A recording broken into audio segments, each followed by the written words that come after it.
ప్రెగ్నెన్సీలో కాళ్ళ వాపులు అనేది నార్మలా లేదా ప్రమాదకరమా అనేది ఈ వీడియోలో తెలుసుకుందాం. 6th మంత్ తర్వాత చాలా మంది ప్రెగ్నెంట్ లేడీస్ కి కాళ్ళ వాపులు అనేవి వస్తూ ఉంటాయి.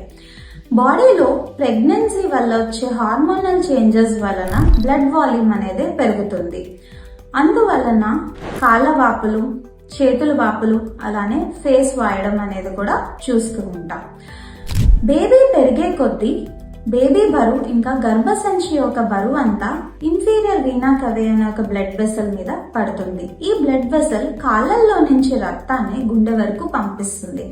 బేబీ బరువు వల్ల ఈ బ్లడ్ వెసల్ కంప్రెస్ అయ్యి కాళ్ళల్లో బ్లడ్ సర్క్యులేషన్ తగ్గి కాళ్ళ వాపులు అనేది వస్తూ ఉంటాయి.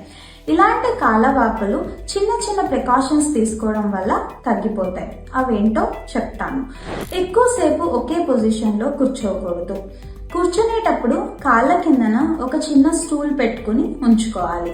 అలానే పడుకునేటప్పుడు లెఫ్ట్ సైడ్ తిరిగి పడుకోవడం, ఇంకా కాళ్ళ కింద ఒక చిన్న దిండు పెట్టుకుని కాళ్ళు ఎత్తులో పెట్టుకుని పడుకుంటే కాళ్ళ వాపులు అనేవి మార్నింగ్ కల్లా సెటిల్ అయిపోతాయి.